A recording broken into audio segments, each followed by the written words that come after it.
J'ai reçu mon bon de sortie en fin d'après-midi. J'étais encore faible, assise seule dans un couloir froid, avec mon sac sur les genoux et mon manteau serré contre ma poitrine. Les infirmières passaient en courant. Tout le monde avait quelqu'un qui l'attendait. Sauf moi. J'ai appelé mon fils 13 fois. 13. Aucune réponse. J'ai regardé l'horloge, puis la porte automatique de l'hôpital. Elle s'ouvrait et se fermait. Elle s'est ouverte des dizaines de fois, mais lui n'est jamais apparu. Je m'appelle Claire Dumont. J'ai 71 ans. Je viens de subir une opération délicate à l'hôpital Pasteur de Nice. Les médecins m'avaient dit que je ne devais pas rentrer seule chez moi, que j'avais besoin de quelqu'un pour m'accompagner, pour porter mes affaires, pour s'assurer que tout irait bien pendant les premières heures. Mon fils Julien me l'avait promis. La veille au téléphone, sa voix résonnait encore dans ma tête. « Maman, ne t'inquiète pas. Je serai là demain soir pour te chercher. Promis. » J'avais voulu y croire. J'avais besoin d'y croire. Mais à 18h40, assise sur cette chaise en plastique inconfortable, je commençais à comprendre quelque chose de terrible. Les minutes passaient. 1 heure. 2 heures. Le couloir se vidait progressivement. Les familles partaient, bras dessus, bras dessous. Des maris tendres soutenaient leurs épouses. Des fils attentionnés portaient les sacs de leur mère. Et moi, je restais là, seule, avec mon téléphone dans une main et l'espoir qui s'effritait dans l'autre. À 19h, j'ai composé son numéro pour la 8e fois. Sonnerie. Messagerie. J'ai raccroché sans laisser de message. Qu'aurais-je pu dire? « Julien, c'est maman. Je suis toujours à l'hôpital. J'ai peur. J'ai mal.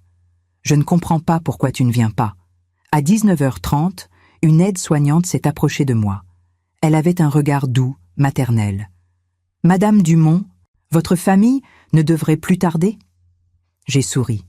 Un sourire qui cachait la honte qui me dévorait de l'intérieur. « Oui, oui, mon fils arrive bientôt. Il est juste. Retenu au travail. » Le mensonge avait un goût amer dans ma bouche. À 20h, j'ai compris que quelque chose était cassé. Pas seulement ce soir, mais depuis longtemps. Je repensais aux derniers mois, aux dernières années même. Quand avait-il cessé de venir me voir régulièrement? Quand les visites étaient-elles devenues des obligations qu'il remplissait à contre-cœur? Je me souvenais de ces dernières visites. Il ne restait jamais longtemps. 15 minutes. 20, tout au plus. Il regardait constamment son téléphone. Il parlait peu. Et quand il parlait, c'était toujours pour poser les mêmes questions étranges. « Maman, tu as fait ton testament? Tu as pensé à organiser tes papiers? Où ranges-tu les documents importants? » Sur le moment, je pensais qu'il s'inquiétait pour moi, qu'il voulait s'assurer que tout serait en ordre au cas où il m'arriverait quelque chose. Maintenant, assise dans ce couloir glacé, je commençais à voir les choses différemment. À 20h15, mon téléphone a vibré. J'ai sursauté si violemment que j'ai failli le faire tomber. Julien, mon fils, s'affichait sur l'écran. Mon cœur s'est mis à battre la chamade. Enfin il appelait. Peut-être avait-il eu un accident. Peut-être était-il à l'hôpital lui aussi. Peut-être y avait-il une explication logique, rassurante. J'ai décroché avant la fin de la première sonnerie. Ma voix tremblait d'espoir et de soulagement mêlés. « Julien? Mon chéri, tu vas bien? »« Maman. » Sa voix était sèche, froide, sans émotion. Ce n'était pas la voix de quelqu'un qui s'excuse. C'était la voix de quelqu'un qui est agacé. « J'ai reçu mon bon de sortie. J'attends ici à l'hôpital depuis 18h. » Silence de l'autre côté. Un long silence pesant qui en disait plus que n'importe quel mot. « Julien? Écoute, maman. » Il a soupiré, comme quelqu'un qui est trop occupé, comme quelqu'un qui a mieux à faire. « J'ai oublié, d'accord? J'ai eu une journée difficile, réunion importante. Tu peux prendre un Uber? » Quelque chose s'est brisé dans ma poitrine. Ce n'était pas la première fois qu'il me décevait. Mais cette fois, c'était différent, plus profond, plus douloureux. « Mon chéri, je suis encore faible. L'opération a été. »« Maman, s'il te plaît, ne complique pas les choses. Tu as de l'argent sur ta carte. Prends un taxi et rentre chez toi. Demain, je verrai si je passe. » Je suis restée silencieuse. Les larmes coulaient sur mes joues, mais je ne faisais aucun bruit. Je ne voulais pas qu'il m'entende pleurer. Je ne voulais pas lui donner cette satisfaction. « Julien, tu vas bien? Tu as besoin de quelque chose ?» La question avait quelque chose d'absurde, d'inversé. C'était moi qui venais de sortir de l'hôpital. C'était moi qui avais besoin d'aide. Mais j'ai toujours été comme ça, toujours à mettre mon fils en premier, toujours à m'inquiéter pour lui avant de m'inquiéter pour moi. « Je vais bien, maman, juste, fatiguée. On en reparle plus tard, ok ?» Il a raccroché. Je suis restée là, regardant l'écran noir de mon téléphone. Le couloir était presque vide maintenant. Il ne restait que moi et un agent de sécurité au fond du hall. Je me suis levée lentement, les jambes tremblantes, et j'ai marché vers la sortie. Dehors, la nuit froide de Nice m'a accueillie avec un vent glacial. Janvier à Nice peut être cruel. Les touristes ne le savent pas. Ils pensent que la Côte d'Azur est toujours ensoleillée, toujours douce. Mais l'hiver ici a ses propres dents acérées. J'ai appelé un taxi, seul. Pendant le trajet jusqu'à mon appartement rue de France, j'ai regardé par la fenêtre. Les lumières de la ville défilaient. Les gens rentraient chez eux, pressés, heureux. Certains riaient. D'autres se tenaient par la main. Moi, j'étais seule à l'arrière d'un taxi, avec une douleur dans le ventre qui n'avait rien à voir avec l'opération. Le chauffeur a essayé de faire la conversation. « Vous allez bien, madame ?» J'ai hoché la tête sans répondre. Il a compris et s'est tu. Quand nous sommes arrivés devant mon immeuble, il m'a aidé à descendre. Il a même insisté pour porter mon petit sac jusqu'à l'ascenseur. Un inconnu, un étranger, plus attentionné que mon propre fils. Je suis entrée dans mon appartement à 22 heures. Tout était exactement comme je l'avais laissé. Personne n'était venu. Personne n'avait nettoyé. Personne n'avait laissé de fleurs. Personne ne s'était inquiété. Je me suis assise à la table de la cuisine, dans le noir. Et c'est là, dans ce silence écrasant, que j'ai commencé à comprendre quelque chose de terrifiant. Mon fils ne m'avait pas oublié aujourd'hui. Il m'avait abandonné il y a longtemps. Et cette nuit-là allait changer ma vie pour toujours. Les jours suivants ont été étranges. Je me remettais lentement de l'opération. Mais quelque chose d'autre ne guérissait pas. Quelque chose de plus profond que la chair. Une blessure invisible qui saignait en silence. Julien n'est pas venu le lendemain, ni le surlendemain. Il a envoyé un message 3 jours après ma sortie de l'hôpital. Un simple texto. « Ça va, maman ? Désolée, beaucoup de boulot. Je passerai bientôt. Pas d'appel. Pas de visite. Juste ces quelques mots froids sur un écran. » J'ai répondu. « Oui, mon chéri, je vais mieux. Ne t'inquiète pas pour moi. » Mensonge. Je n'allais pas mieux. Je passais mes nuits à regarder le plafond, à me poser 1000 questions. Comment en étions-nous arrivés là?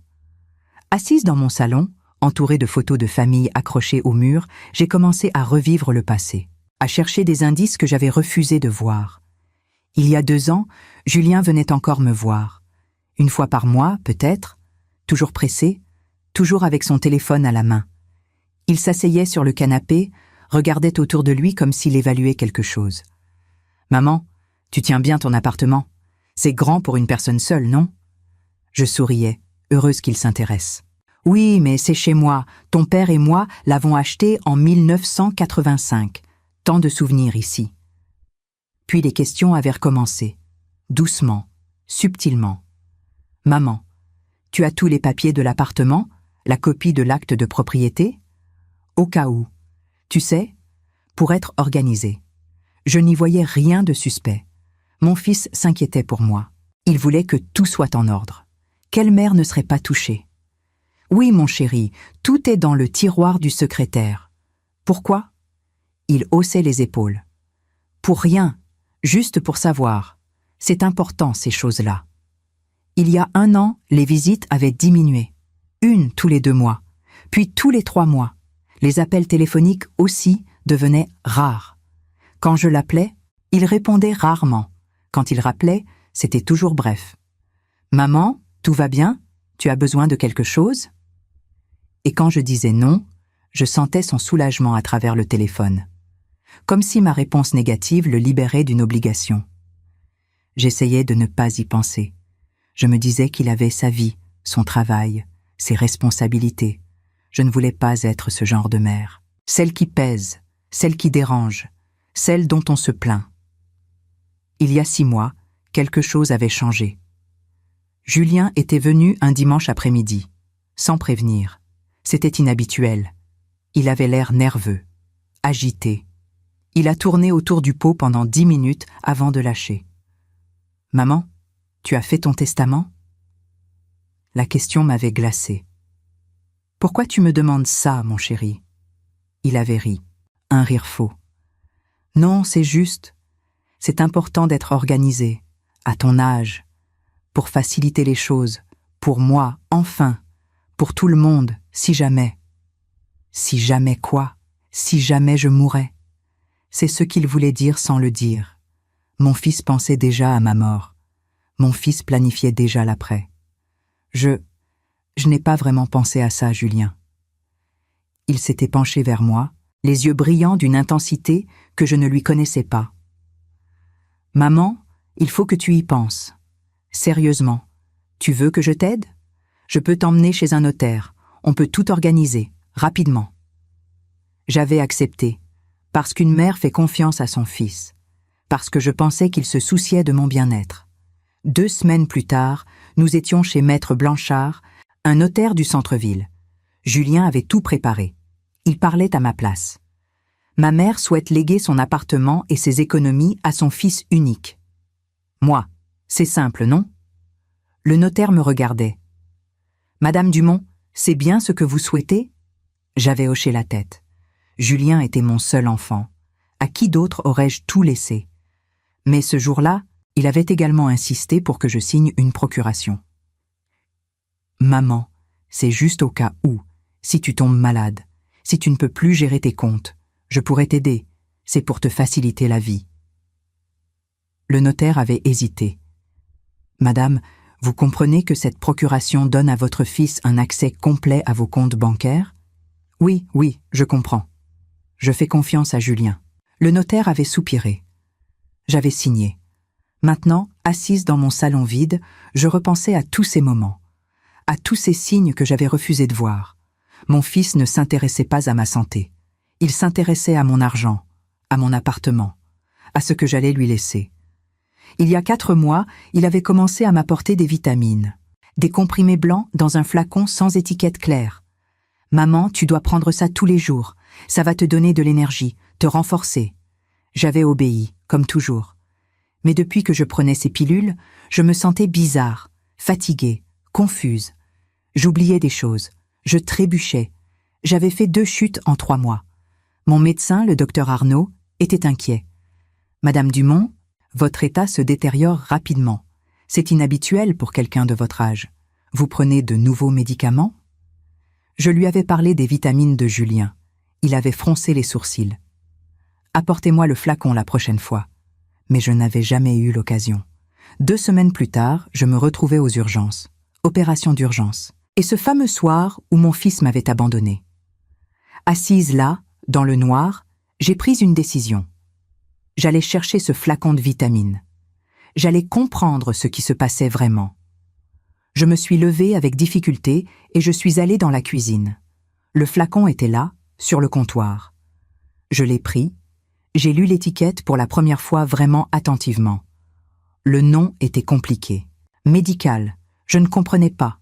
J'ai ouvert mon ordinateur. Mes mains tremblaient en tapant le nom sur Google.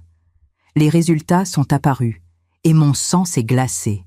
Benzodiazépine, anxiolytique, usage prolongé peut causer confusion, perte de mémoire, faiblesse musculaire, chute fréquente, dépendance. Ce n'étaient pas des vitamines. Mon fils m'empoisonnait, lentement, méthodiquement, pour me rendre faible, pour me rendre confuse, pour me rendre dépendante. Pourquoi? La réponse était évidente, terrifiante, mais évidente, pour accélérer les choses. Mon téléphone a sonné. Julien. Mon cœur battait si fort que j'avais mal. J'ai décroché, la voix tremblante. « Allô? Maman? Comment tu vas ?» Sa voix était neutre, professionnelle. comme s'il parlait à une connaissance lointaine. Je vais bien, Julien. Écoute, je voulais te dire, je pars en voyage quelques jours, affaires. Si tu as besoin de quelque chose, tu te débrouilles, d'accord? Silence. Il attendait que je réponde, que je dise « Oui, bien sûr, mon chéri », comme toujours, mais quelque chose en moi avait changé. « Julien, quand est-ce que tu vas venir me voir ?» soupir agacé à l'autre bout du fil. « Maman, j'ai ma vie, je ne peux pas venir te voir tout le temps. Mais je sors d'une opération. » Et alors? Sa voix s'était durcie, mon sang s'est figé. « Tu es vivante, non ?» Ces mots terribles, prononcés avec une froideur que je ne lui connaissais pas. J'ai voulu répondre. Mais il a continué. Et c'est là qu'il a dit cette phrase. Cette phrase que je n'oublierai jamais. J'attendais qu'il continue. Mon cœur battait si fort que j'entendais le sang pulser dans mes oreilles. Le silence au téléphone était lourd, chargé d'une tension insupportable. « Maman !» Il a soupiré encore, comme si j'étais un fardeau. Comme si cette conversation lui prenait un temps précieux. « Tu sais quoi? On en reparlera plus tard. Je dois y aller. »« Julien, s'il te plaît. »« Quoi encore ?» L'agacement dans sa voix était palpable, presque violent. « Rien, mon chéri. Bon voyage. » Il a raccroché sans dire au revoir. Je suis resté là, le téléphone collé à l'oreille, écoutant la tonalité. Bip, bip, bip. Un son monotone qui résonnait comme le battement d'un cœur qui meurt. J'ai posé le téléphone sur la table. Mes mains tremblaient. Pas de peur, de rage. Une rage froide que je n'avais jamais ressentie auparavant. Cette nuit-là, je n'ai pas dormi. J'ai fait quelque chose que je n'avais jamais fait. J'ai fouillé. J'ai ouvert le secrétaire où je rangeais mes documents importants. L'acte de propriété de l'appartement, les relevés bancaires, les contrats d'assurance. Certains papiers manquaient. La copie de l'acte de propriété que je gardais toujours dans la chemise bleue. Disparu. Le contrat avec la banque. Disparu. Et cette procuration que j'avais signée chez le notaire il y a 6 mois. Je ne l'avais jamais revue après l'avoir signée. Julien l'avait prise. Pour la garder en sécurité, maman. Mon cœur s'est serré. Qu'avait-il fait avec ces documents? Le lendemain matin, j'ai pris une décision. J'allais appeler la banque, vérifier mes comptes, m'assurer que tout était en ordre. À 9 heures précises, j'ai composé le numéro de la Société Générale, mon agence sur l'avenue Jean-Médecin. Une conseillère a répondu. Voix professionnelle, polie. « Bonjour, Société Générale, Juliette à votre service. »« Bonjour, je suis Claire Dumont. Je voudrais consulter mes relevés des derniers mois, s'il vous plaît. »« Bien sûr, madame, un instant. » Bruit de clavier, puis un silence qui durait trop longtemps. « Madame Dumont? Oui? Je vois ici que vous avez autorisé des virements mensuels vers le compte de Monsieur Julien Dumont. 5 000 € par mois depuis. Août 2024. Mon sang s'est glacé. Quoi? Je n'ai jamais autorisé ça? Mais madame, il y a une procuration enregistrée ici, signée par vous le 15 juin 2024. Elle donne à votre fils un accès complet à vos comptes et l'autorisation de faire des virements. Mes jambes ont lâché. Je me suis effondré sur la chaise de la cuisine. 5 000 € par mois. Depuis août. Nous étions en janvier 2025. Cela faisait 6 mois. 30 000 €. Mon fils m'avait volé 30 000 €. Madame Dumont, vous êtes toujours là? Oui, je suis là. Ma voix était à peine audible. Combien me reste-t-il sur mon compte? Nouveau bruit de clavier. Puis la voix, plus douce maintenant, presque compatissante. 8 400 €, madame. 8 400 €. J'avais eu près de 40 000 € d'économies. Les économies de toute une vie. L'argent que mon mari et moi avions mis de côté pendant des années. L'argent qui devait me permettre de vivre dignement mes dernières années. Volé par mon propre fils. Je veux annuler cette procuration, immédiatement. Il faudra venir en agence avec une pièce d'identité, madame, et nous devrons suivre une procédure. Je viendrai demain matin, 1e heure. J'ai raccroché. Mes mains tremblaient tellement que j'ai renversé ma tasse de thé. Le liquide chaud s'est répandu sur la table. Je l'ai regardé couler sans bouger, comme si j'étais paralysée. 30 000 €. Les mots tournaient dans ma tête. Encore et encore. Un coup à la porte m'a fait sursauter. Je me suis levée, le cœur battant. Qui pouvait venir à cette heure? J'ai ouvert. C'était Madame Leclerc, ma voisine du 4e étage. Isabelle. Une femme d'environ 75 ans, toujours élégante, toujours souriante. Nous nous croisions souvent dans l'ascenseur. « Claire, ma chérie, je suis tellement contente de vous voir. Comment allez-vous? J'ai appris que vous étiez à l'hôpital. »« Ça va, Isabelle. Merci de vous inquiéter. » Elle a hésité. Son sourire a disparu. « Claire, je dois vous parler de quelque chose. C'est délicat, mais je pense que vous devez savoir. » Mon estomac s'est noué. De quoi s'agit-il? La semaine dernière. J'ai vu votre fils ici, avec un homme en costume. Ils avaient des documents. Des plans, je crois. Ils mesuraient votre appartement. Le sol s'est dérobé sous mes pieds. Quoi? Isabelle a posé sa main sur mon bras. Je les ai entendus parler. L'homme disait quelque chose comme « valeur marchande » et « vente rapide ». Votre fils répondait « Oh Claire, je suis tellement désolée ». Il disait que vous ne tiendriez pas longtemps et qu'il devait tout préparer à l'avance. Les larmes sont montées. Pas de tristesse, de fureur. Il était ici, dans mon appartement, quand j'étais à l'hôpital? Oui, mardi dernier, vers 14 heures. Je descendais chercher mon courrier et je les ai croisés dans le couloir. Ils sortèrent de chez vous. Il avait les clés. Bien sûr qu'il avait les clés, je les lui avais données. Pour les urgences, maman, au cas où, encore ces mots. Merci Isabelle, merci de me l'avoir dit. Elle m'a serré dans ses bras. Si vous avez besoin de quoi que ce soit, n'hésitez pas. Je suis juste à l'étage au-dessus. Quand elle est partie, j'ai fermé la porte et je me suis adossée contre elle. Mon appartement. Il voulait vendre mon appartement. L'appartement où j'avais vécu pendant 40 ans, où j'avais élevé mon fils, où mon mari était mort dans mes bras. Il planifiait tout, méthodiquement, froidement. Les médicaments pour me rendre faible et confuse, les virements pour vider mes comptes, les visites chez le notaire pour s'assurer l'héritage, les documents volés, et maintenant, la préparation de la vente. Mon fils ne m'aimait pas. Mon fils me voyait comme un obstacle, comme quelque chose à éliminer. Je suis allée dans la salle de bain. J'ai regardé mon reflet dans le miroir. Une vieille femme fatiguée me fixait, des cheveux gris, des rides profondes, des yeux rougis. Mais dans ses yeux, quelque chose avait changé.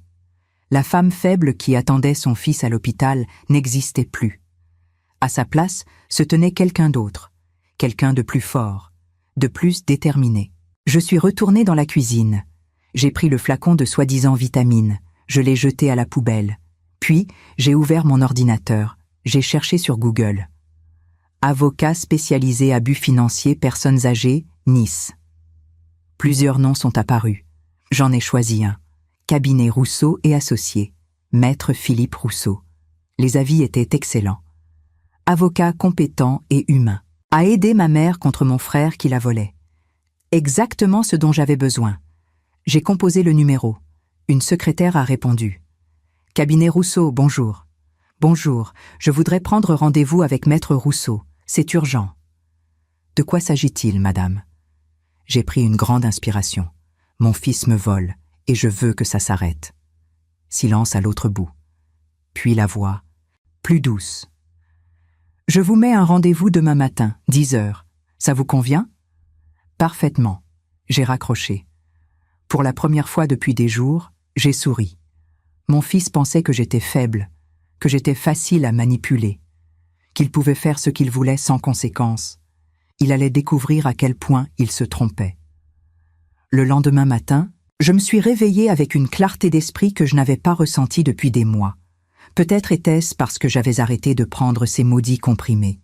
Peut-être était-ce parce que j'avais enfin décidé d'agir. J'ai pris une douche. Je me suis habillée avec soin.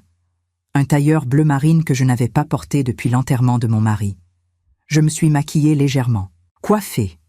Quand je me suis regardée dans le miroir, j'ai vu une femme différente, digne, forte. À 9 heures, j'étais à la Société Générale. La conseillère, une jeune femme d'une trentaine d'années, m'a reçue avec professionnalisme.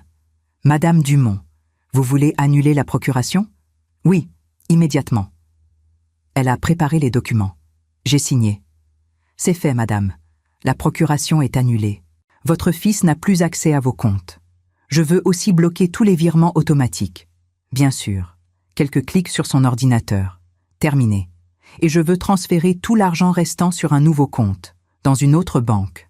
Elle a levé les yeux, surprise, mais elle a hoché la tête. Je comprends. Je peux vous recommander la banque postale. Ils ont une agence juste à côté. 30 minutes plus tard, j'avais un nouveau compte. Mes 8 400 € y étaient transférés. Julien ne pourrait plus y toucher. À 10 heures précises, j'étais au cabinet de maître Philippe Rousseau, rue Masséna. Un bel immeuble ancien, un escalier en marbre, une porte en bois massif avec une plaque dorée. La secrétaire m'a fait entrer dans un bureau spacieux. Maître Rousseau était un homme d'environ 50 ans. Cheveux grisonnants, regard intelligent et bienveillant. Il s'est levé pour me saluer. « Madame Dumont, asseyez-vous, je vous en prie. » Je me suis assise et j'ai tout raconté. Les visites de moins en moins fréquentes, les questions sur l'héritage, le testament, la procuration, les comprimés, les 30 000 € volés, la visite avec le courtier immobilier. Maître Rousseau m'écoutait en prenant des notes. Son visage restait neutre, professionnel. Mais je voyais la colère contenue dans ses yeux. Quand j'ai terminé, il a posé son stylo. « Madame Dumont, ce que vous décrivez est un cas classique d'abus financier sur personne vulnérable. C'est un délit pénal grave. Je ne veux pas envoyer mon fils en prison. » Les mots étaient en sortie automatiquement. Même après tout, j'étais encore sa mère. Je comprends. Mais nous devons au minimum protéger vos biens. Avez-vous des preuves? Les relevés bancaires, le flacon de médicaments, le témoignage de ma voisine. C'est un bon début. Je vous conseille aussi d'enregistrer vos conversations avec lui. Avec son consentement, bien sûr. Enregistrer? Oui. Si vous lui dites que vous enregistrez et qu'il continue à parler, c'est légal. Et ça pourrait nous être très utile. J'ai hoché la tête. D'accord. Je vais préparer plusieurs choses. D'abord, nous allons faire invalider le testament que vous avez signé sous pression. Ensuite, nous allons rédiger un nouveau testament selon vos véritables volontés. Et enfin, nous allons évaluer s'il faut porter plainte ou négocier un remboursement. Combien de temps ça va prendre? Quelques semaines pour les documents. Mais, Madame Dumont, il faut agir vite. Si votre fils découvre que vous avez bloqué ses accès, il risque de réagir. Je sais. Je suis rentrée chez moi vers midi. J'étais épuisée mais déterminée. J'ai préparé un thé et je me suis assise dans le salon. J'ai regardé mon téléphone. Aucun appel de Julien. Aucun message. 3 jours ont passé. Le silence de mon fils était assourdissant. Pas de nouvelles. Comme si je n'existais pas. Le 4e jour, mon téléphone a sonné. Julien. Mon cœur s'est accéléré. J'ai pris une grande inspiration. J'ai activé l'enregistreur de mon téléphone. J'ai décroché. Allô? Maman. Sa voix était différente, tendue, nerveuse. Il faut qu'on parle. De quoi, mon chéri? J'ai reçu un appel de la banque. Il me disait que la procuration a été annulée. C'est vrai? Oui, c'est vrai. Silence. Puis sa voix, plus dure. Pourquoi tu as fait ça? Parce que j'ai découvert que tu me volais, Julien.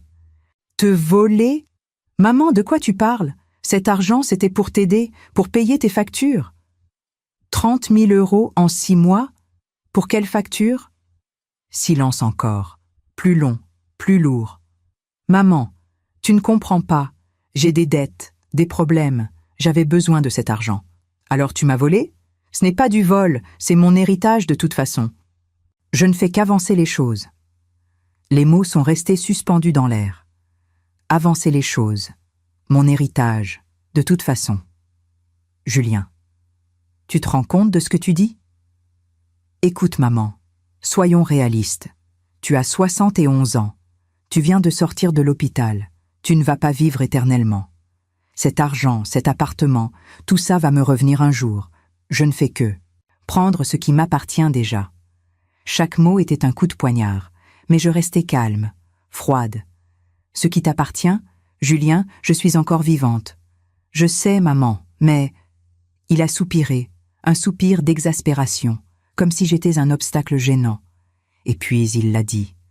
Cette phrase, Cette phrase terrible que je n'oublierai jamais. Écoute, maman, soyons honnêtes pour une fois. Combien de temps encore tu vas me faire attendre? Combien de temps avant que tu me laisses enfin tranquille? Le silence qui a suivi était glacial, absolu. Il venait de dire tout haut ce que je soupçonnais. Il attendait que je meure. Non, pire. Il me reprochait d'être encore en vie. Il me reprochait de le faire attendre. Julien. Ma voix tremblait. Pas de tristesse, de rage contenue. Tu viens de dire que tu attends ma mort? Ce n'est pas ce que j'ai dit. C'est exactement ce que tu as dit. Je vais te faire attendre. Combien de temps avant que je te laisse tranquille? C'est ça que tu penses de ta mère? Maman, tu déformes mes mots.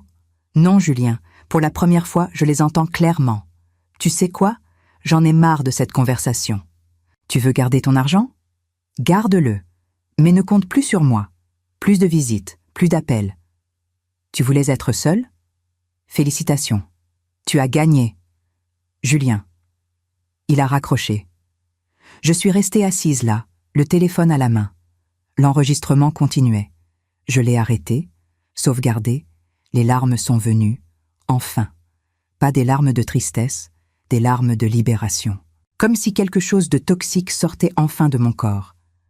Mon fils venait de me dire qu'il attendait ma mort, qu'il me reprochait d'être encore vivante, que je le faisais attendre. Cette phrase résonnait dans ma tête.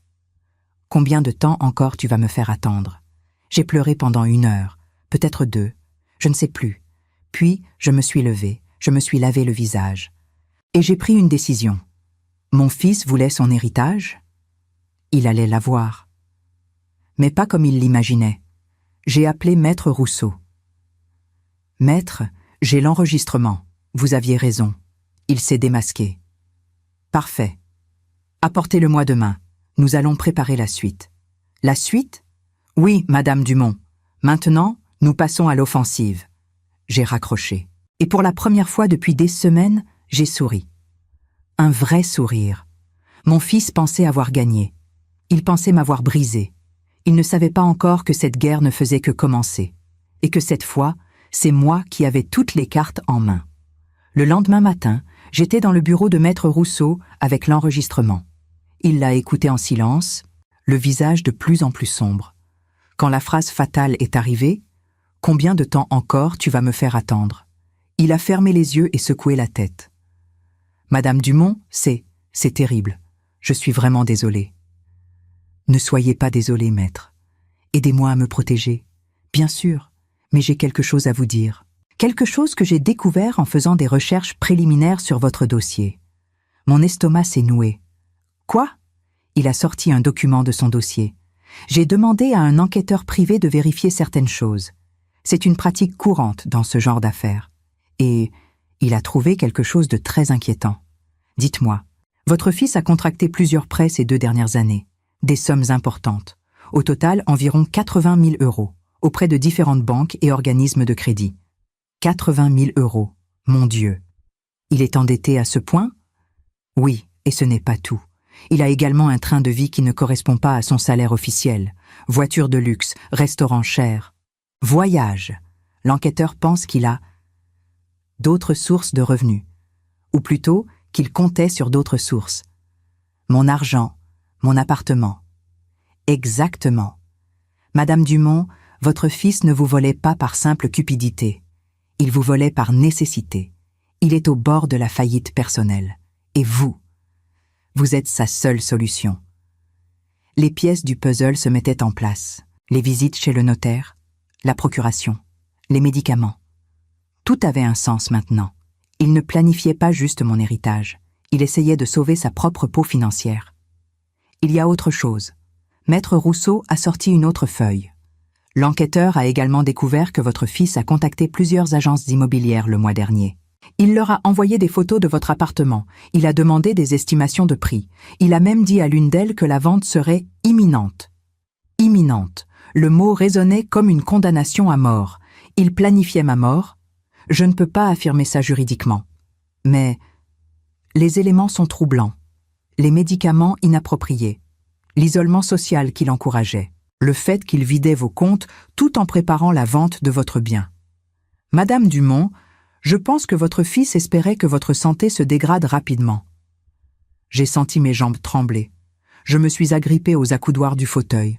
Mon propre fils, mon petit garçon, celui que j'avais porté 9 mois, celui que j'avais allaité, celui pour qui j'avais sacrifié tant de choses. Il souhaitait ma mort. Que puis-je faire, maître? Plusieurs choses. Premièrement, nous allons sécuriser tous vos biens. Votre appartement sera protégé juridiquement. Deuxièmement, nous allons rédiger un nouveau testament qui reflète vos vraies volontés, pas celles dictées par la pression ou la manipulation. Troisièmement, il a marqué une pause. Troisièmement, je vous conseille de couper tout contact avec votre fils pour le moment. C'est difficile, je sais, mais c'est nécessaire. Et le remboursement des 30 000 €? Nous allons le poursuivre civilement. Avec l'enregistrement et les preuves bancaires, nous avons un dossier solide. Il devra rembourser. Je suis rentré chez moi l'esprit en ébullition. 80 000 € de dettes. Un train de vie luxueux. Des contacts avec des agences immobilières. Tout était calculé, froid, méthodique. 2 jours plus tard, j'ai reçu un appel inattendu. Un numéro que je ne connaissais pas. J'ai hésité avant de répondre. « Allô? Madame Dumont? Ici Sophie Mercier. Je suis la directrice de l'agence Century 21 sur la promenade des Anglais. » Mon cœur a bondi. « Oui? Écoutez, c'est un peu délicat. Votre fils nous a contactés il y a 3 semaines pour vendre votre appartement. Il nous a dit que vous étiez gravement malade, que vous alliez entrer en maison de retraite, qu'il avait votre accord. C'est faux, complètement faux. Je m'en doutais, c'est pour ça que je vous appelle. Hier, il est revenu. Il était agressif. Il exigeait qu'on accélère le processus. Il disait que ça ne devrait plus être long maintenant. J'ai trouvé ça bizarre. Alors j'ai fait des recherches. Et j'ai vu que l'appartement est toujours à votre nom. Que vous n'avez signé aucun mandat de vente. Effectivement. Madame Dumont, je dois vous dire quelque chose d'autre. Votre fils a également contacté mes collègues d'autres agences. Il leur a raconté la même histoire. Il a même montré des documents. Je ne sais pas s'ils étaient authentiques ou falsifiés. Des documents falsifiés. Mon Dieu, jusqu'où était-il prêt à aller? Merci de m'avoir prévenu, Madame Mercier. De rien, je ne pouvais pas laisser passer ça. Si vous avez besoin d'un témoin pour quoi que ce soit, je suis disponible. J'ai immédiatement appelé Maître Rousseau. Il a noté toutes les informations. Madame Dumont, votre fils est en train de commettre une tentative d'escroquerie. Avec les témoignages de l'agence immobilière, nous avons maintenant des preuves qu'il agissait dans votre dos. Le soir même, j'ai reçu un autre coup de téléphone. Cette fois, c'était le docteur Arnaud, mon médecin traitant. Madame Dumont, j'ai quelque chose d'important à vous dire. Je viens de recevoir une demande étrange de la part de votre fils. Quelle demande? Il voulait accéder à votre dossier médical complet. Il disait qu'il devait évaluer votre état pour prendre des décisions. Je lui ai dit que c'était impossible sans votre autorisation écrite. Il s'est énervé. Il a insisté en disant que vous étiez inapte à prendre vos propres décisions. Inapte. Il voulait me faire déclarer inapte. Docteur, je vous assure que je suis parfaitement capable de prendre mes décisions. Je sais, Madame Dumont. C'est exactement ce que je lui ai dit. D'ailleurs, depuis que vous avez arrêté ces comprimés qu'il vous donnait, votre état s'est nettement amélioré. Vos analyses sont meilleures. Vous semblez plus alerte, plus énergique. Ces comprimés, vous les avez analysés? Oui, c'étaient des benzodiazépines à dose élevée, complètement inappropriées pour quelqu'un de votre âge et dans votre condition. Une utilisation prolongée aurait pu causer des dommages cognitifs permanents. Des dommages permanents. Mon fils me droguait pour me rendre inapte, pour pouvoir prendre le contrôle de mes biens plus facilement. Docteur, accepteriez-vous de témoigner si nécessaire? Absolument. Ce que votre fils a fait est non seulement immoral, mais aussi illégal. Je peux fournir un rapport médical complet. Cette nuit-là, allongée dans mon lit, j'ai pleuré. Mais ce n'étaient plus des larmes de douleur, c'étaient des larmes de rage, une rage froide et déterminée. Mon fils avait tout planifié, me droguer pour me rendre confuse, vider mes comptes, préparer la vente de mon appartement, me faire déclarer inapte et probablement espérer que je meure rapidement. Mais il avait fait une erreur. Il avait sous-estimé sa mère. Le lendemain, j'étais de nouveau chez Maître Rousseau avec toutes ces nouvelles informations. Il a écouté attentivement, notant chaque détail. Madame Dumont, nous avons maintenant un dossier extrêmement solide. Abus financiers, tentative d'escroquerie, administration de substances dangereuses. Votre fils risque de très gros problèmes. Je ne veux toujours pas le détruire, maître. Malgré tout. Il m'a regardé avec respect. Vous êtes une femme remarquable, mais nous devons au moins le neutraliser, l'empêcher de vous nuire davantage. Que suggérez-vous? Une confrontation, avec moi présent. Nous lui présentons toutes les preuves. Nous lui donnons un choix. Soit il rembourse tout et disparaît de votre vie, soit nous portons plainte et il fait face à la justice. J'ai réfléchi longuement. D'accord, organisons cette rencontre. Maître Rousseau a organisé la rencontre pour le vendredi suivant, 15 heures, dans son cabinet. Il a appelé Julien personnellement. « Monsieur Dumont, je suis l'avocat de votre mère. Nous devons discuter de questions juridiques importantes concernant son patrimoine. Votre présence est indispensable. » Julien avait accepté. Probablement pensait-il que c'était pour finaliser un testament ou signer des papiers en sa faveur. Il ne savait pas ce qui l'attendait. Les jours précédant la rencontre ont été étranges. J'oscillais entre l'angoisse et la détermination. C'était mon fils, mon unique enfant. Comment en étions-nous arrivés là? Parfois, au milieu de la nuit, je me réveillais en me demandant si j'avais échoué quelque part, si j'avais raté quelque chose dans son éducation. Mais non, je savais que ce n'était pas ma faute. Julien avait fait ses choix, des choix terribles. Et maintenant, il allait devoir en assumer les conséquences. Le vendredi matin, je me suis préparée avec soin. Tailleur gris, chemisier blanc, cheveux attachés. Je voulais avoir l'air forte, digne. Je ne voulais pas qu'il me voie comme une victime. À 14h30, j'étais dans la salle d'attente du cabinet. Maître Rousseau est venu me chercher. « Madame Dumont, vous êtes prête ?»« Oui. Rappelez-vous, restez calme. Ne vous laissez pas déstabiliser par ces éventuelles tentatives de manipulation. Je serai là pour vous protéger. » Nous sommes entrés dans une grande salle de conférence. Une longue table en acajou, des fauteuils en cuir, des bibliothèques remplies de codes juridiques. Maître Rousseau m'a installé à sa droite. Il a disposé devant lui plusieurs dossiers, les preuves. À 15 heures précises, on a frappé à la porte. La secrétaire a introduit Julien. Mon cœur s'est serré en le voyant, malgré tout. Malgré sa trahison, c'était mon fils. Il portait un costume sombre. Il avait l'air fatigué, nerveux.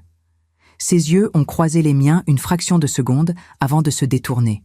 « Monsieur Dumont, asseyez-vous, s'il vous plaît. » Maître Rousseau désignait la chaise en face de nous. Julien s'est assis. Il a regardé les dossiers avec inquiétude. De quoi s'agit-il exactement? Il s'agit, Monsieur Dumont, d'abus financiers, de vol, de tentatives d'escroquerie et d'administration de substances dangereuses à une personne vulnérable. La voix de Maître Rousseau était froide, professionnelle, implacable. Le visage de Julien est devenu blanc. « Quoi? De quoi vous parlez? Ne jouez pas à ça, monsieur. » Maître Rousseau a ouvert le premier dossier. « Nous avons ici les relevés bancaires prouvant que vous avez détourné 30 000 € du compte de votre mère sur 6 mois. Nous avons l'enregistrement d'une conversation où vous admettez avoir pris cet argent. Nous avons le témoignage de l'agence immobilière Century 21 prouvant que vous tentiez de vendre l'appartement de votre mère sans son consentement. Nous avons le rapport médical du docteur Arnaud concernant les médicaments inappropriés que vous lui donniez. » Julien me regardait maintenant. Ses yeux étaient pleins de panique. « Maman, qu'est-ce que tu as fait ?» J'ai pris la parole. Ma voix était calme, posée. Ce que j'aurais dû faire depuis longtemps, Julien, me protéger de toi. « Maman, tu ne comprends pas, j'ai des dettes, j'ai des problèmes. J'avais besoin de cet argent. » Alors tu as volé ta mère, tu l'as droguée, tu as préparé la vente de son appartement en espérant qu'elle meure rapidement? Non, ce n'est pas comme ça. Maître Rousseau a levé la main. Monsieur Dumont, épargnez-nous les mensonges. Nous avons toutes les preuves. Ce que nous vous proposons aujourd'hui est simple. Vous avez 2 options. Julien s'est tu. Il tremblait légèrement. Option numéro 1, vous remboursez immédiatement les 30 000 € volés.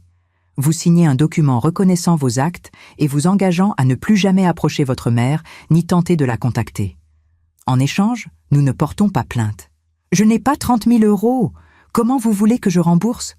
Ce n'est pas notre problème. Non, monsieur. Vendez votre voiture de luxe. Empruntez. Trouvez une solution. Vous avez 6 mois. Et l'option 2?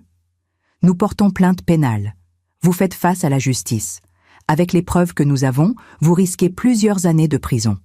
Plus une interdiction définitive d'approcher votre mère. Plus l'obligation de rembourser. Plus un casier judiciaire qui ruinera votre carrière. Le silence qui a suivi était écrasant. Julien me regardait. Pour la première fois depuis des années, je voyais de vraies émotions sur son visage. Pas de la manipulation, de la vraie peur, de la vraie panique. « Maman, tu ferais ça? Tu m'enverrais en prison? » « Julien, tu m'as volé, tu m'as drogué, tu as souhaité ma mort. Qu'est-ce que tu croyais? Que j'allais rester là à attendre gentiment que tu me dépouilles complètement. » Il a baissé les yeux. « Je suis désolé. » « Désolé ?» Ma voix s'est durcie. « Tu es désolé maintenant? Après des mois de manipulation? Après m'avoir abandonné à l'hôpital? Après avoir dit que je te faisais attendre ?» Les larmes sont montées dans ses yeux. Mais je ne savais pas si c'était des larmes sincères ou juste une nouvelle manipulation. Je ne savais plus quoi faire, maman. Les dettes s'accumulaient, je perdais tout. Tu as choisi la solution la plus lâche. Voler ta propre mère au lieu de lui demander de l'aide? Tu m'aurais aidé? Il avait levé les yeux. Un éclair de quelque chose que je n'arrivais pas à identifier. Bien sûr que je t'aurais aidé. Tu es mon fils. Si tu étais venu me voir, si tu m'avais expliqué tes problèmes, nous aurions trouvé une solution ensemble. Mais non, tu as préféré me traiter comme un obstacle, comme quelque chose à éliminer. Le silence est retombé. Julien pleurait maintenant ouvertement. « Je suis désolée, maman, je suis tellement désolée. J'ai tout gâché. J'ai été un monstre. » Maître Rousseau a toussé. « Monsieur Dumont, les regrets sont touchants, mais ils ne changent rien aux faits. Quelle option choisissez-vous » Julien a essuyé ses larmes. Il tremblait. « Je vais rembourser. Je ne sais pas comment, mais je vais le faire. Je vais vendre ma voiture. Emprunter à des amis. Mais je vais rembourser. » « Parfait. Vous avez 6 mois. Premier versement de 5 000 euros dans 1 mois. Sinon, nous portons plainte immédiatement. » « D'accord. » Maître Rousseau a sorti des documents. « Signez ici. C'est une reconnaissance de dette et un engagement de non-contact. » Julien a signé d'une main tremblante. Quand c'était terminé, il s'est levé. Il m'a regardé une dernière fois. « Maman. Est-ce qu'un jour tu pourras me pardonner ?» J'ai pris une grande inspiration. « Je ne sais pas, Julien. Pour l'instant, je dois juste me protéger et guérir. Tu m'as brisé.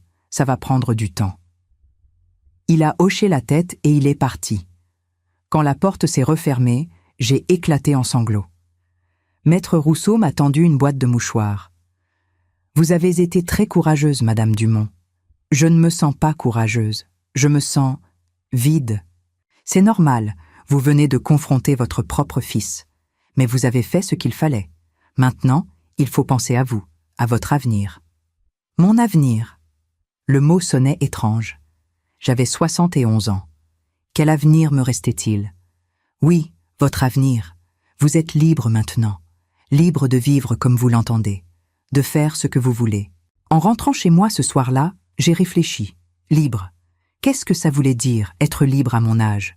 J'avais passé 40 ans à être épouse, 30 ans à être mère. Et maintenant? Qui étais-je? Cette nuit-là, j'ai pris une décision qui allait tout changer. J'allais vendre mon appartement. Pas parce que Julien le voulait, mais parce que moi, je le voulais. Cet appartement était rempli de fantômes, de souvenirs douloureux maintenant. Je voulais recommencer, ailleurs, autrement. J'allais vivre, vraiment vivre, pour moi, pour la première fois de ma vie. 3 semaines après la confrontation, j'ai mis mon appartement en vente. Pas avec l'agence que Julien avait contactée, une autre, discrète, professionnelle. En 10 jours, j'avais 3 offres. J'ai choisi la meilleure. 320 000 euros pour un jeune couple avec un bébé. Amélie et Lucas Bernard. Ils étaient si heureux quand je leur ai dit que j'acceptais leur offre. Leur joie m'a réchauffé le cœur. Pendant ce temps, Julien avait effectué son premier versement. 5 000 €. À l'heure. Maître Rousseau m'a appelé pour me le confirmer. Il tient parole, au moins sur ce point. J'ai trouvé un petit appartement dans le Vieux-Nice, rue de la Préfecture, 35 mètres carrés. Un studio lumineux au 3e étage, avec balcon donnant sur une petite place. Simple. Charmant. Parfait pour recommencer. J'ai tout vendu. Les meubles qui me rappelaient trop le passé. J'ai gardé quelques photos. Quelques objets précieux. Le reste, je m'en suis débarrassé. C'était libérateur. Comme si je me délestais d'un poids énorme. Avec l'argent de la vente, j'ai fait quelque chose que je n'avais jamais osé faire. J'ai voyagé, seul. En avril 2025, je suis parti 3 semaines en Italie. Florence, Rome, Venise. J'ai marché dans des rues anciennes. J'ai visité des musées. J'ai mangé dans de petits restaurants. J'ai parlé avec des inconnus. Pour la première fois depuis des années, je me sentais vivante. En mai, je me suis inscrite à des cours de peinture. J'avais toujours aimé l'art, mais je n'avais jamais pris le temps de pratiquer. Notre professeure, une femme d'une 50aine d'années pleine d'énergie, m'a encouragée. « Claire, vous avez un vrai talent. Continuez. » J'ai aussi recommencé à voir mes anciennes amies, celles que j'avais négligées ces dernières années, parce que je m'inquiétais toujours pour Julien, parce que je me sentais honteuse de ma solitude. Maintenant, je n'avais plus honte. J'assumais ma vie, ma nouvelle vie. Isabelle Leclerc, ma voisine de l'ancien immeuble, venait me voir régulièrement. Elle était devenue une vraie amie. Nous prenions le thé ensemble. Nous parlions de tout, de nos vies, de nos enfants. Elle aussi avait vécu des déceptions familiales. Elle me comprenait. Les mois passaient. Julien continuait ses versements. Chaque mois, 5 000 €. Régulièrement, mais pas un mot, pas un appel, pas un message. Le silence était devenu notre seule forme de communication. Parfois, la nuit, je pensais à lui. Je me demandais comment il allait, s'il souffrait, s'il avait compris. Une partie de moi, cette partie maternelle impossible à effacer complètement, s'inquiétait encore. Mais je résistais à l'envie de l'appeler. Maître Rousseau me l'avait dit. Laissez-lui le temps. S'il doit changer, ce sera de lui-même. Pas parce que vous le suppliez. En septembre 2025, j'ai eu 72 ans. Mes amis ont organisé une fête surprise dans mon petit appartement. Nous étions 8. 8 femmes de mon âge, toutes avec leurs histoires, leurs blessures, leurs victoires. Nous avons ri. Nous avons pleuré. Nous avons bu du champagne. Ce soir-là, en les regardant partir une par une, je me suis dit que j'étais riche. Pas de l'argent de la vente de l'appartement, mais de ces amitiés, de cette liberté, de cette paix intérieure que j'avais enfin trouvée. Octobre. Un mardi après-midi pluvieux. Je rentrais du marché du cours Saleya avec mon panier rempli de légumes frais. Sur la petite place devant chez moi, j'ai vu une scène qui m'a bouleversée. Un homme aidait une vieille dame qui était tombée. Il la soutenait avec douceur, appelait les secours, restait avec elle en attendant l'ambulance. Même sous la pluie, il tenait un parapluie au-dessus d'elle pour la protéger. Quelque chose dans ses gestes m'était familier. La manière dont il se penchait, dont il parlait. Je me suis approchée, et mon cœur s'est arrêté. C'était Julien. Il ne m'avait pas vue. Il était concentré sur la vieille dame. « N'ayez pas peur, madame. L'ambulance arrive. Je reste avec vous. Vous n'êtes pas seule. » J'ai reculé. Je me suis cachée sous un porche. Je l'ai observé. Les ambulanciers sont arrivés 5 minutes plus tard. Julien les a aidés à installer la dame sur la civière. Il a donné ses coordonnées. Si sa famille a besoin de témoins, je suis disponible. Quand l'ambulance est partie, il est resté là, sous la pluie, regardant le véhicule s'éloigner. Puis il s'est retourné, et nos regards se sont croisés. Le temps s'est arrêté. Il a fait un pas vers moi, puis s'est arrêté, comme s'il avait peur, peur que je m'enfuis, peur que je le rejette. Maman. Sa voix était à peine audible sous le bruit de la pluie. Julien. Nous sommes restés là, à nous regarder. 2 étrangers qui s'étaient autrefois aimés. 2 personnes brisées l'une par l'autre. Je ne savais pas que tu habitais ici maintenant. Je sais, j'ai déménagé. Tu as vendu l'appartement? Oui. Nouveau silence, lourd, chargé de tout ce qui n'avait pas été dit. Cette dame. J'ai désigné la direction où l'ambulance était partie. Tu la connaissais? Non. Je passais par hasard. Je l'ai vue tomber et... Tu l'as aidée. Il a hoché la tête. Des larmes se mêlaient à la pluie sur son visage. Maman, est-ce qu'on peut parler? S'il te plaît, juste 5 minutes. J'ai hésité. Chaque fibre de mon être me criait de partir, de me protéger. Mais quelque chose dans ses yeux. Quelque chose avait changé. Il y a un café là-bas, le café des fleurs. Nous nous sommes assis à une table près de la fenêtre. Nous avons commandé 2 thés. Le silence était oppressant. Finalement, Julien a parlé. Je sais que je n'ai pas le droit de te demander quoi que ce soit. Je sais que j'ai été un monstre. Mais j'ai besoin que tu saches quelque chose. J'ai attendu. Ces derniers mois ont été les pires de ma vie. J'ai tout perdu. Mon travail. Ma femme m'a quitté quand elle a découvert ce que j'avais fait. Mes amis m'ont tourné le dos. Je vis dans un petit studio minable. Je travaille comme livreur pour rembourser mes dettes et te rembourser toi. Je ne t'ai rien demandé. Je sais, mais j'avais besoin de le faire. Pas pour toi, pour moi. Pour pouvoir me regarder dans un miroir. Il a pris une gorgée de thé.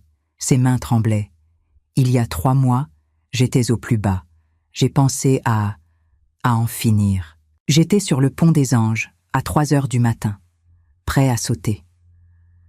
Mon cœur s'est serré. Et puis j'ai vu un vieil homme assis sur un banc. Il pleurait. Je ne sais pas pourquoi, mais je suis allée lui parler. Il m'a raconté son histoire. Sa fille ne lui parlait plus. Il n'avait pas vu ses petits-enfants depuis des années. Il était seul, complètement seul. Julien me regardait maintenant.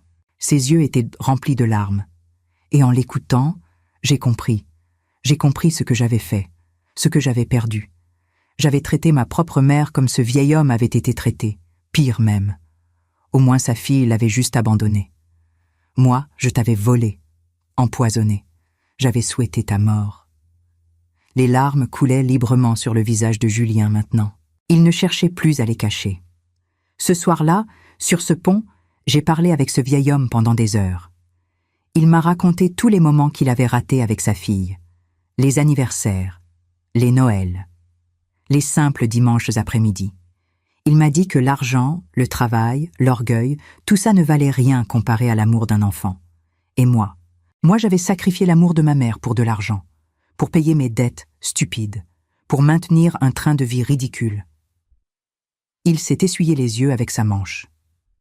Le lendemain, je me suis inscrit comme bénévole dans une association d'aide aux personnes âgées isolées. La Croix d'Or, tu connais peut-être? Je vais voir des vieux qui n'ont personne.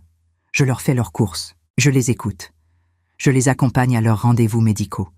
Et chaque fois que je vois leur visage s'illuminer quand j'arrive, je pense à toi, à ton visage dans ce couloir d'hôpital, seul, abandonné, par moi. Ma gorge était serrée. Je ne savais pas quoi dire. Maman, je ne te demande pas de me pardonner. Je ne le mérite pas. Je veux juste que tu saches que j'ai changé, vraiment changé. Pas pour récupérer quelque chose de toi, pas pour l'héritage, pas pour l'argent. Tout ça, je m'en fiche maintenant. Je veux juste devenir quelqu'un dont tu pourrais être fier un jour, même si tu ne le sais jamais. Le silence est retombé. La pluie tambourinait contre les vitres du café. Des gens passaient dehors, pressés, leurs parapluies se bousculant. J'ai regardé mon fils. Vraiment regardé. Pour la première fois depuis des mois. Il avait maigri, des cernes sombres sous les yeux, des vêtements simples, usés, plus de costumes luxueux, plus de montres de marque.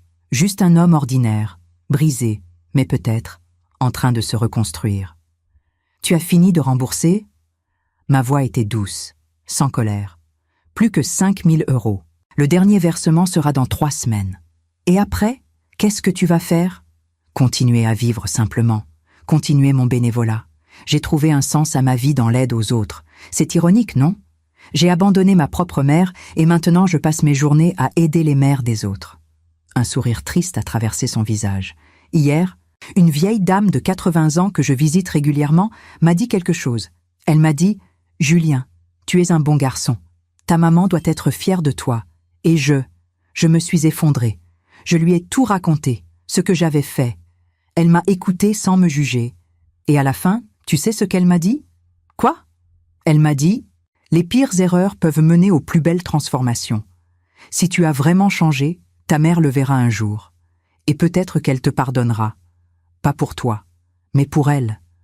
Parce que le pardon libère celui qui pardonne encore plus que celui qui est pardonné. » Ces mots ont résonné en moi. Le pardon libère celui qui pardonne. Julien. J'ai pris une grande inspiration. Je ne vais pas te mentir. Ce que tu m'as fait m'a détruite. Pendant des semaines, j'ai eu du mal à dormir, à manger, à faire confiance à qui que ce soit. Tu m'as volé plus que de l'argent. Tu m'as volé ma capacité à croire en l'amour maternel. Il a baissé la tête, les épaules secouées de sanglots silencieux. Mais j'ai continué. Ces derniers mois, j'ai aussi appris quelque chose. J'ai appris que la vie ne s'arrête pas à 71 ans. J'ai appris que je pouvais être heureuse seule, que je n'avais pas besoin de l'approbation de qui que ce soit pour vivre ma vie, même pas de mon fils. Je l'ai regardé dans les yeux. Et j'ai appris que tenir la rancune, c'est comme boire du poison en espérant que l'autre meure. Ça me détruisait de l'intérieur. Maman, laisse-moi finir. Ma voix était ferme mais pas dure. Je ne peux pas effacer ce qui s'est passé. Je ne peux pas faire comme si tu ne m'avais pas trahi. Mais je peux choisir de ne pas laisser cette trahison définir le reste de ma vie. J'ai posé ma main sur la table, pas assez près pour toucher la sienne, mais là, présente. Je ne sais pas si je peux te pardonner complètement aujourd'hui. C'est un processus. Ça va prendre du temps, peut-être des années, peut-être pour toujours, mais je suis prête à essayer. Pas pour toi, pour moi, parce que je mérite la paix. Les yeux de Julien se sont écarquillés. Tu es sérieuse? À une condition. Tout ce que tu veux, maman, tout. Tu continues ce que tu fais. Le bénévolat, l'aide aux personnes âgées. Tu continues à être cet homme que tu es en train de devenir. Pas pour moi, pour toi, pour être quelqu'un de bien. Je te le promets. Et on prend les choses lentement, très lentement. Peut-être un café par mois au début. On apprend à se reconnaître, à se parler, comme deux personnes qui se rencontrent pour la première fois. Oui, d'accord. Nous sommes restés silencieux un moment. Puis, lentement, j'ai tendu ma main à travers la table. Julien l'a regardée comme si c'était un trésor inestimable. Puis, avec une infinie délicatesse, il l'a prise. Sa main était chaude, tremblante, mais réelle. Merci, maman. Merci de me donner une chance que je ne mérite pas. Tout le monde mérite une seconde chance, Julien, si tu fais l'effort de vraiment changer. Les semaines suivantes ont été étranges. Nous nous sommes revus 2 fois, des cafés de 30 minutes, des conversations prudentes. Nous parlions de choses banales, la météo, les nouvelles, rien de profond, pas encore. Mais chaque fois, je voyais quelque chose de différent en lui, une humilité qui n'existait pas avant, une attention aux autres, une gentillesse sincère. Un jour de novembre, il m'a demandé si je voulais venir avec lui visiter une des personnes âgées qui l'aidait. Madame Renée Bertrand, 84 ans, seule dans un petit appartement du quartier de Cimier. J'ai accepté. En voyant Julien avec elle, j'ai eu les larmes aux yeux. Il était patient, doux, attentif. Il l'écoutait raconter les mêmes histoires pour la 3e fois sans montrer le moindre signe d'impatience. Il lui préparait son thé exactement comme elle l'aimait.